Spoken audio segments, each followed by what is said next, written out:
Pozdrav svima, evo dok vam Instagram javlja notifikacije da smo krenuli live, ja ću iskoristiti priliku da kažem da se nadam da se dobro, da uživate u svemu što život pruža ovim nekim novim putem i novim mogućnostima. Evo sve nas je više, svi se pridružuju, ja vjerujem da je to najviše radi našeg gosta Damira Kedže.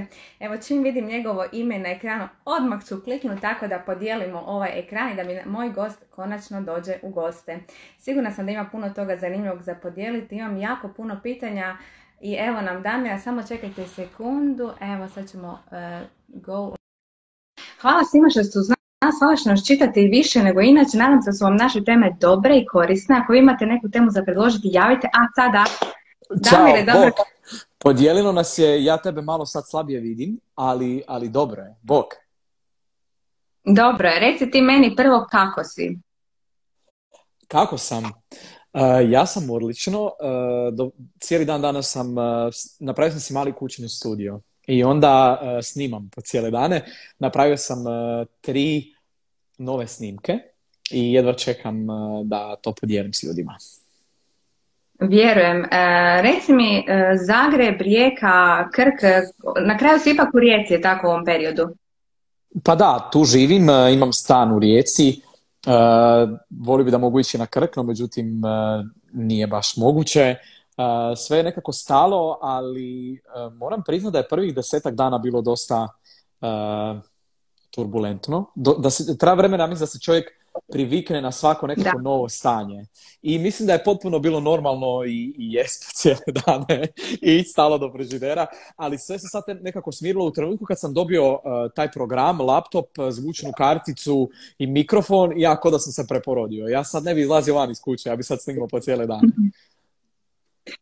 Ja mislim da nam je svima, prvo nas je onako pogodilo i ljude s kojima smo okruženi, svih je pogodilo i onda jednostavno smo se našli u nekoj situaciji. Vidim da imaš odmah jedno pitanje, di ti je Gigi ili Gigi, evo da se ja ne blamiram, kako se pasić zove točno?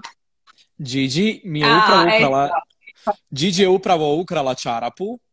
I generalno su moje čarape u kojem god stanju, oprane, neoprane, glavna poslastica, tako da svako malo moram kupiti nove čarape.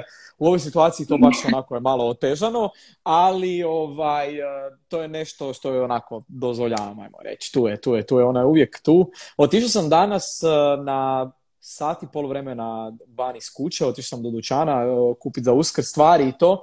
I onda mi je sestra poslala video gdje je Gigi potpuno depresivna. Ona je inače živ pas, ali kako ja odem čaj iz kuće, onda cijela nekako postane tužna. Meni je to onako nekako me krene boliti srce, ali onda se pitam šta nakon ove cijele priče, kad meni ponovo krenu koncerti, sve ja ću nju doslovno morat voditi posvuda sa sobom.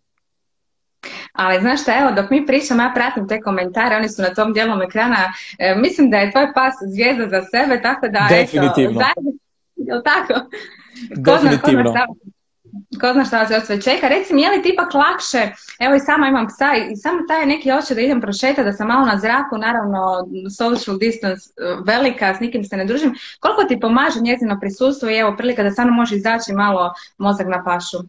Ajme, stvarno, znači ja nisam bio svjestan koliko ti pas promijeni život do ovog tu trenutka. Kad ti shvatiš da čak mislim da je dobro došla ova distanca od većine ljudi, jer nekako smo svi htjeli ne htjeli primorani pročistiti neke stvari.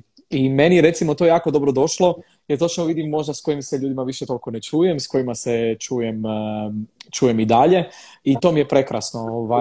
Dogodila se ta neka čistka i taj neki mir i to mi je super i to vrijeme sa psom je definitivno nešto čemu to pridonosi, jer jako puno vremena provodim sa njom, jer ona se mora šetati. Naravno da pazim na to da ne idem blizu ikoga. Najčešće kad nam neko ide u susret gledam da se pomaknem i više od 2 metra. Mislim da je to ok. Moram pohvaliti Riječane i Riječanke, zbilja svi jako poštuju tu socijalnu distancu, tako da je zbilja moguće prošetati sa psom. Ne idem baš u centar, odem pećine, cijeli onaj dio di nema toliko ljudi prije tunela mi je super. Slažem se, točno znam o čemu govoriš. Osim za glazbu, šetnje psom, evo za što možda sada u ovim trenucima još imaš više vremena, evo prije nisi imao? Sa pogledat sve neke prekrasne serije koje ljudi inače gledaju, a za koje ja nisam imao vremena. Probao sam gledat Handmaid's Tale. To mi je jako depresivno, moram priznat. Tako da ne preporučam to za karantenu. Imam vremena za to, imam vremena za polako učiti nabada talijanski preko aplikacije ove, skinuo sam si Duolingo se zove i to mi je ko igrica pa si ponavljam riječi. Stavio sam si MIDI klavijaturu u želji da naučim svirat klavir, no međutim nisam je još tako zbog toga što imamo jako puno stvari koje moram stalno snimiti, tako da sam zapravo više ovladao ovim tehnikama snimanja glasa u kućnim uvjetima, a onda ću se uloviti, ja se nadam, vrlo brzo i klavira. Ja sam sigurna da hoćeš. Evo kad smo pripremali ovaj razgovor, čula sam se s tvojom menadžericom i baš ona mi je rekla da u biti imaš jako puno obaveza tih snimanja, do snimavanja. Dobro, kako to funkcionira? Kako je sve u kući i onda se to neko zvoni, ona je čuvar. Sad ću ja zatvoriti. Može. Gigi postaje. Evo da se pretvara, mi vidimo i kuću Damira Keđe. To je bilo pitanje uopće, šta si mi rekla, jer ja sam se malo izgubio.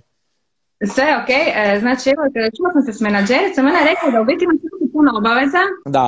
I da snimate svako svom doma, kako se onda to spoju u neku konkretnu snimku? Pozdrav Daliboru Petku, evo on nam se isto priključio. Bog Dalibore. Sklapa se sve, prve dane sam snimao samo sa mobitelom. No međutim sad kad imam mogućnost da snimam i studijski, onda recimo te neke kavere i neke svoje pjesme koje bi inače izvodio u live TV studijima koje sam do sad radio, sve zapravo radim doma. Tako da uključim si prvo snimanje i u jednom takeu sve i dalje otpjevam ja live. Samo što su uvjeti, ljepše zvuči sve na taj mikrofon. Prvo to snimim. Onda kao snimam kratki spot koji je u jednom takeu gdje samo otvaram usta i na taj način, jer ne postoji, inače bi morao puno tehnički više uvjeta imat, radim sve u par koraka, ali volim da sve zvuči kako treba, onda i oduzimam. Evo, sad smo te malo izgubili, moguće da je Damir primio neki poziv, to nam se na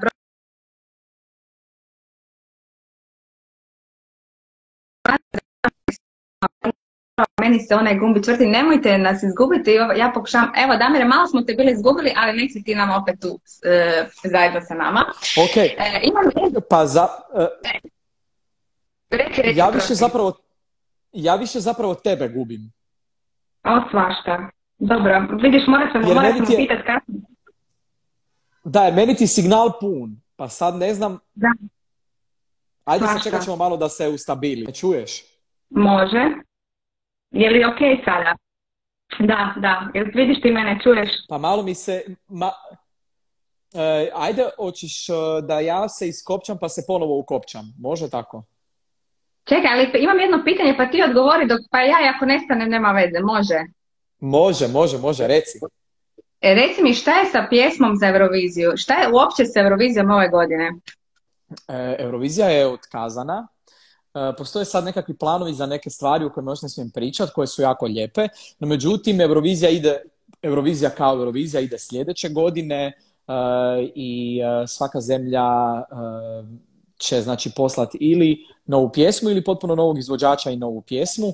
Ja moram pohvaliti HRT na čitavo naše suradnje jer od početka bila zbilja predivna i vjerujem da će oni zbilja odabrati ono što je najbolje za Hrvatsku u ovom trenutku. U ovom trenutku se ništa ne zna, ali ono što je meni najljepše je činjenica da je Divlji vjetre ono najslušanija pjesma u zemlji, da je preko 1,5 milijuna ljudi vidjelo znači našu live verziju na Eurosong stranici i HRT-ovim stranicama. Ljudi je slušaju, stalno dobijam nekakve storije ljudi kako pjevaju, tako da evo, iznimno mi je drago da je pjesma ono što je meni prvenstveno cilj, bez obzira na Eurosong ili bilo što drugo, jednostavno da pjesma dođe do ljudi i da postane dio njihovog života. Evo. Znam da je tvoja dugogodišnja bila želja upravo to, pobijediti na Dori. Evo, vrati se u taj tren. Kakav je to bio osjećaj kad si znao da si ti taj i da je ta pjesma ta? Ma joj, prekrasno. Znači, jednostavno, taj neki osjećaj punog kruga. Jer ja, kad sam stvarno bio klinac, da sam imao 8-9 godina, sam rekao mami i tati da ću jednog dana ići na Doru i da ću pobijediti. I to je bila velika želja meni cijeli život. I drago mi je da Di sam je stavio? A, tu mi je Dora. Drago mi je da je imam i da je u rukama. Jednostavno prekrasan osjećaj, nešto što ću definitivno pamtit, ali bez ono lažne neke priče, nešto što ću pamtit cijeli život. Da, to sam sigurna jer evo, znamo, mi smo iz ovih krajeva pa znamo koliko ti je to značilo. Posvetio si je majci, je tako? Tako je, zato što sam mami zapravo i rekao da ću pobijediti na Dori, tako da je to jednostavno bio trenutak za nas oboje. Predivno, evo stvarno, koliko ti evo možda u ovim trenucima obitelj nedostaje Krk, koliko ti nedostaje Zagreb u kojem si isto evo domaći čovjek? Pa fali mi Zagreb, fali mi radit. Ja sam navikao zadnje 2 godine jako puno radit i radim i dalje doma, ali nije to isto ko onaj osjećaj kad sjedneš u auto, kad se voziš. Ja jednostavno obožavam vozit i meni je, ja bez auta ne mogu. I sad ono sve stalo, vožnje nema, a ja sam navikao raditi preko 40.000 km godišnje. Meni je to ono, potpuno mi je kao sve stalo. Ali evo, jedva se čekam tome vratiti, jedva čekam se voziti po cijeloj Hrvatskoj, otići u Zagreb, popit kavu, otići na Krk kod svojih. Jedva se čekam vratiti nekom normalnom životu, mada imamo svi zadatak pred sobom, a to je da pobijedimo koronu i da skupa tu cijelu priču dovedemo do nule. I evo, ja se nadam da svi zbilja jesu doma i da poštuju nove upute koje svaki dan dobijamo iz stožera. Ma ja sam isto sigurna da je to tako i svi želimo izaći iz te situacije. Misliš li da ćemo kao društvo ipak biti malo zahvalniji, skromniji i pametniji nakon cijelog ovog iskustva, da ćemo ipak gledati na neke te male svakidašnje situacije malo produbljenije? Apsolutno, ja gledam to, znaš, čitavo vrijeme nas progoni nekakav sistem gdje stalno moraš imati nešto novo. Svi smo bili malo onako, osjetim ja to u društvu da su svi nekako opsjednuti tim materializmom, a ovakva situacija gdje te se doslovno prisili da kupuješ samo hranu te nekako dovede na te neke normalne parametre. Ja kažem, evo, meni se već sad počelo čistiti jako puno stvari. Pretpostavljam i tebi kad shvatiš da si okružen sa milijardama ljudi konstantno i kako se to nekako zatihne i prosiju se zbilja oni koji su najbitniji. I evo, ja sam isto u tom svom nemiru našla neki svoj mir, a imam osjećaj da odašiljaš sličnom energijom. Damire, hvala ti što si izdvojio vrijeme za nas. Dok smo mi pričali, jako puno ljudi te pozdravljalo iz svih krajeva i Hrvatske i šire, svašta tamo srca, smajlići, pozdravi, pišu ljudi da te vole, tvoju skromnost, svoju glazbu. Tako da evo, ja jedino mogu reći nastavi tako i zamolite za kraj za neku inspirativnu poruku, evo, za sve gledatelje Silueti, naravno tvoje velike fanove. Pa dragi moji, ja vam što se tiče inspirativnih poruka želim samo ovo. Želim vam da u ovoj tu cijeloj situaciji nađete nešto što vas zbilja veseli, za što niste imali vremena i da se tome posvetite. Jer kad ćete imati prilike imati ovoliko vremena za sebe, iskoristite ga najbolje. Mislim da dobra knjiga uvijek pomaže, druženje sa psom. Mislim da, evo, ja prije ove situacije nisam imao kućni studio, a sad vidim koliko je to prekrasno i tu ljubav prema mojoj glazbi koju imam još bolje mogu izraziti, jer kad god sam inspiriran za pjevat, sad imam uvjete. Evo, to vam želim, budite odgovorni, pazite na svoje bližnje, ljude oko sebe, jer jednostavno u ovome smo svi skupa i idemo to odraditi. Damire, hvala te i ti, Gigi, uživajte, a mi naravno čekamo nove pjesme, novu inspiraciju koju će polučiti ova situacija. Čuvaj se i dalje, budi nam ovako drag, skroman i prekrasan. Hvala ti lijepo, hvala tebi na ovako lijepim riječima, pozdravljam tebe, cijelu obitelj. Ja se nadam da sljedeći intervju će biti onaj gdje ćemo biti jedno preko puta drugog i pričat koji uvijek. Evo. Ja sam sigurna, čuvaj se. Hvala svima što ste bili. Da, hvala tebi. Evo, Damira ću na kratko isključiti, iako evo, nekako ste najviše bili sigurno radi njega. Hvala vam na ovoj podršci. Ja se ispričavam radi tehničkih nedostataka. Obećam da ćemo ih ispraviti, bit ćemo sve bolji. Damir, želimo puno pjesama, vama puno mira, sreće, čim više tih malih, velikih, sretnih trenutka. Čekamo na se proizvod u onom pravom izdanju. Hvala što nas pratite i što ste uz nas. Pozdrav svima, doviđenja i sretan Uskrs naravno.